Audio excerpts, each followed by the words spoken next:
நாங்கள் அந்த 9ஆம் வசனத்திற்கு வாசிக்கிறோமா? 9 பதය ஐஸ்வர்யவான்களாக விரும்புகிறவர்கள் சோதனையிலும் கண்ணியிலும் மனுஷரை கேட்டிலும் அழிவிலும் அவிழ்த்துகிற மதிகளிலும் சேதமுமான பலவித இச்சைகளிலும் விழுகிறார்கள். 10ஆம் வசனம். பண ஆசை எல்லா தீமைக்கும் வேறாய் இருக்கிறது. சிலர் அதை இச்சித்து விட்டு வழிவிலகி அநேக வேதனைகளாலே தங்களை ஒருவர் குத்திக் கொண்டிருக்கிறார்கள். நல்ல நன்றி.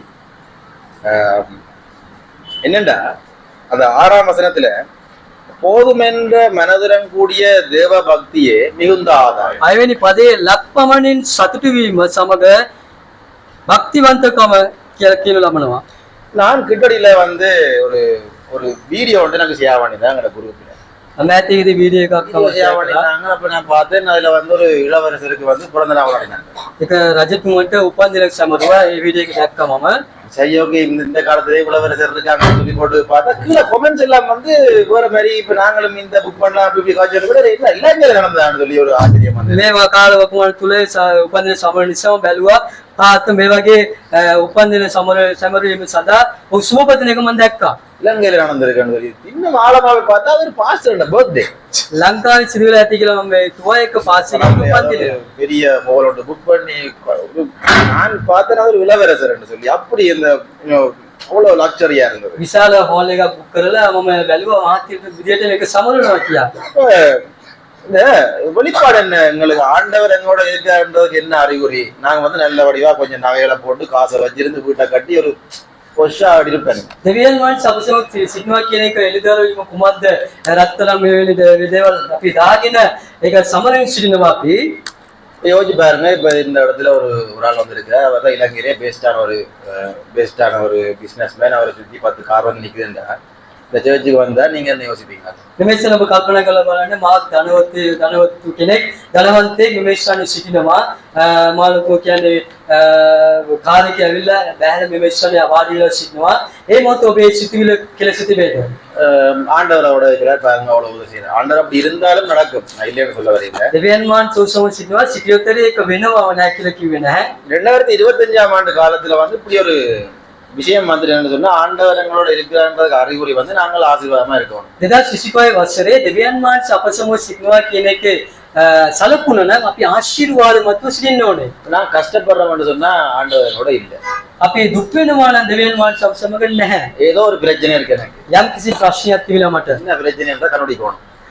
என்ன பிரச்சனைன்னு கண்டுபிடிக்கணும். කොහොමද ප්‍රශ්නයක් අපි දැනගන්න ඕනේ. ஒவ்வொரு நாள் ஒவ்வொரு மாதம் எனக்கு வாழ்றதே இவ்வளவு கஷ்டமா கிடக்குது. මාසපතා ජීවිතෙන්ට ඉතා අපහසු තිබෙනවා මට. அப்புறம் என்ன செய்யலாம்?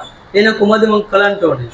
எந்த வேலைக்கு போகலாம்? இந்த வேலையில எவ்வளவு சம்பளம் வரும், அந்த வேலையில எவ்வளவு சம்பளம் வரும், அப்ப நான் இங்க இருந்து அங்க மாறலாமா, அங்க இருந்து இங்க மாறலாமா, அது ஒரு புதுசா ஒரு பிசினஸ் ஒன்று துவங்கலாமா, அல்லது வேற என்ன செஞ்சு இந்த காசை இந்த வீட்டை கொண்டு வரலாம்? කොයි වගේ රස්සාවක් කරන්න ඕනද? මේ ස්ථානයේ තව ස්ථානයක් මාර්ගෙන්න ඕනේද? වැඩි වැටුපත් ලැබෙන ස්ථානය යන්න ඕනේද කියලා මේ වගේ කල්පනා කරන ජීවිතේ වෙනස් කරන්නට මුදල් උපයා ගන්නට කුමක්ද මම කරන්නා වූ දේ? தேவனை எப்படி வீட்டை கொண்டு வரோம்ன்றதுக்கு நாங்கள் இந்த அளவு தூரம் யோசிக்கிறோமா இல்லையான்னு எனக்கு தெரியாது. ஆனா எப்படியா இந்த காசை வீட்டுக்கு கொண்டு வந்துடணும்ன்றது சரியா யோசிக்கிறேன். දෙවියන් වහන්සේ කොයි ආකාරයේ අපේ නිවසේට ගේන්න ඕනේ කියලා අපි කල්පනා කරනවද නැද්ද කියලා දන්නේ නැහැ. මුදල් කෙලෙස් හරි කොහමද ගේන්න ඕනේ කියලා අපි කල්පනා කරනවා. கிறிஸ்தவர்கள் 2 விதமான கிறிஸ்தவர்கள் இருக்காங்க. කිතුණු අය දෙආකාරව සිටිනවා. ஒன்று ஆண்டவர் அவர் பாவம் அவர் ஏன் கஷ்டப்படுத்துவான், நாங்கள் எங்கட எப்படியாவது வேலை செஞ்சு உழைச்சு நாங்கள் எங்கட காசை உழைச்சு எங்கட குடும்பத்தை பார்த்து நாங்கள் எதுவும் செய்வோம். ஆனால் கிழமை சேர்ச்சுக்கு போவோம், காணிக்கை கொடுப்போம், ஆண்டவருக்கு ஒரு சப்போர்ட்டை கொடுப்போம். එක ගණ්ඩායක් සිටිනවා දෙවියන් වහන්සේ පවුනේ ඇයි අපි මේම කදරේ කරන්නේ අපි හම්බ කරගෙන සත්‍යයට සැරේ සභාවට ගිහලා අපි පඳුරු දීලා මේ වගේ දේවල් කරමු කියලා සිතනවා. அப்ப அதால இப்ப எனக்கு எதுவும் ஒன்று தேவைன்னு சொன்னா நான் ஆண்டவரை போய் சாந்திக்க மாட்டேன். என் ஃப்ரெண்ட்ஸ் எல்லாரையும் கூப்பிட்டு மச்சான் நான் பிசினஸ் செய்ய போறேன், நீ நினைக்கிற செய்யலாம்னு நினைக்கிறேன் கேட்போம். ஃப்ரெண்ட்ஸை கூப்பிட்டு මට අවශ්‍ය නැහැ මගේ යාළු මිත්‍රයන් සොයමින් ඔබ කොහොමද කරන්ට් යන්නේ කියලා වාසනවා. பிசினஸ் செய்யும் போது நாங்கள் பைபிள் ஆண்டவரோட ஒரு தொடர்ச்சியா ஒரு 5-6 நாள் ஒரு கிழமை லீவ் எடுத்து ஆண்டவருடைய பிரசன்னத்துல இருந்து நான் செய்ய போறேன், சரியா ஆண்டவரே நீரோட இருக்கிறீரா, இது நான் நம்மளோட சித்தமான்னு சொல்லி நான் யோசிக்கிறதுக்கு நேரத்தை செலவழிக்கிறோமா, அல்லது இப்படி ஒரு பிசினஸ் செஞ்சா இலங்கையில இப்போ இதுக்கு சாத்தியப்படுமான்னு சொல்லி ஒரு எக்கனாமிஸ்ட போய் ஒரு ஒப்பீனியன், அல்லது ஒரு ஏற்கனவே பிசினஸ் செய்யற கொஞ்சம் ஃப்ரெண்ட்ஸ்கிட்ட கொஞ்சம் ஒப்பீனியன், மற்றது அந்த இடத்துல போய் என்ன மாதிரி அந்த பிசினஸ் சரி வருமா, அல்லது இப்ப இந்த வேலையில வந்து எனக்கு சம்பளம் கிடைக்குமா, அல்ல ஒரு வாகனம் பண்ண போறோம்னு சொன்னா இந்த வாகனம் இப்படி இருக்குமா அப்படி இருக்குமான்னு சொல்லி யோசிக்கிறது. சாரி உங்களுக்கு அப்படி டைம் ஸ்பெண்ட் பண்றமா. මිත්‍ර සමගින් ව්‍යාපාරය පටන් ගන්න කෙලෙසද පටන් ගන්න ඕනේ කියලා සතියක කලින් එවැනි දේවල් කල්පනා කරන පිණිස සැලසුම් කරන පිණිස ඔබේ උපදස් අදහස් උදස් හරගෙන මෙවැනි දේ කරන්ට අපි සූදානම් වෙන පිණිස මෙවැනි දේ කරන්ට අපි කල්පනා කරනවාද? நான் உங்களை எல்லாருக்குமே ஒரு ஓப்பன் சேலஞ்ச் காரன். ඔබට විවෘත වූ අභියෝගයක් මම දෙනවා. நாங்கள் செய்யற வேலையிலோ நாங்கள் இப்போ ஒவ்வொரு ஆளும் எங்க இப்ப சண்டே இப்போ சேர்ச்ல இருந்து வலிக்கிட்டு வீட்டை போனா நாங்க ஏதோ ஒன்று செய்ய தானே போறோம். අපි දේමේ අවසන් වුණාට පස්සේ අපි ලෑස්ති වෙලා නිවසට යන්න නේද යන්නේ. அதிண்ட மையப்புள்ளி வந்து ஆண்டவர் தானா. ඒක කියන්නේ ප්‍රධාන සත්‍ය තැනන් වහන්සේ දෙවියන් වහන්සේද. ஆண்டவர் வந்து தேவராஜ்யத்தை இந்த பூமியில கொண்டோணும்ன்றதுக்காக நான் இந்த வேலை செய்யறேன்னா, அல்லது நான் என்னுடைய வாழ்க்கையை எப்படியாவது கடத்தி ஓணும்ன்றதுக்காக இந்த வேலையை செய்யறேன்னா? දෙවියන් වහන්සේ මේ පොළොවට මගේ ජීවිතවලට ගෙනෙන පිණිස මේ දේවල් කරනවද? නැත්නම් මගේ දේවල් කරන පිණිස මෙවැනි දේවල් කරමින් සිටිනවද? இப்ப இந்த தீமோத்தேயுன்றவர் யார்? මේ තිමෝති කියන්නේ කවුද? உங்களுக்கு தெரிஞ்சிருக்கும். அவர் வந்து ஒரு ஜூனியர் பாஸ்டர்.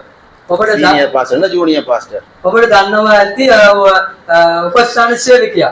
இப்ப பவுல் ஊழியக்காரர் வந்து வேற ஒரு இடத்துல இருந்து அவர் லெட்டர் ஒன்று அனுப்புறாரு இவருக்கு தீமோத்தேயுக்கு. පාවුල්තුමා ප්‍රධාන நாயකයා ඇටියට සිට තවත් තැනක සේවය කරමින් තිමෝතිස්ට ලියුමක් යවනවා. சரி, சும்மா ஒரு பைபிள் குயிசன்ல வேத அறிவை வச்சு செக் பண்ணி பார்ப்போமே.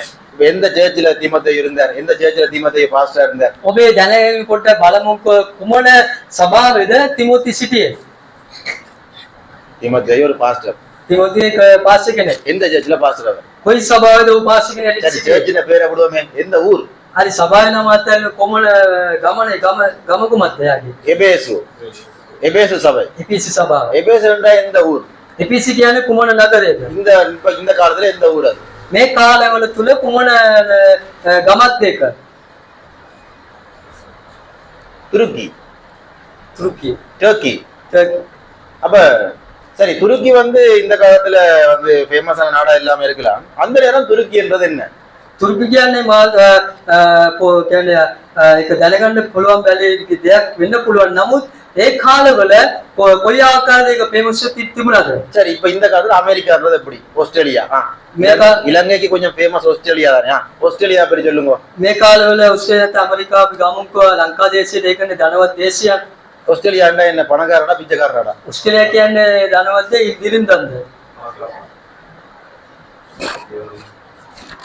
யாரா எதிர்கருத்து? ஆஸ்திரேலியா ஒரு பிச்சைக்கார நாடு, ஆஸ்திரேலியாவோட நாங்கள் இங்க நல்ல வசதியா இருக்கிறோம். විරුද්ධව ඉන්නවද ඔස්ට්‍රේලියාවට අපි හොඳට ඉන්නවා කියලා කියන්න? உங்களுக்கு தெரியுமா, ஆஸ்திரேலியாவில் சில ஏரியா இருக்கு, அங்க ஒரு ஹேர்னியா ஆபரேஷன் செய்யணும்னு சொன்னா அவர் 500 கிலோமீட்டர் டிராவல் பண்ணி போய் டேட் எடுக்கணும். ஃபுல்லா சொல்லுங்க. பிறகு 500 கிலோமீட்டர் போய் வந்து டேட் எடுத்துட்டு வரணும்.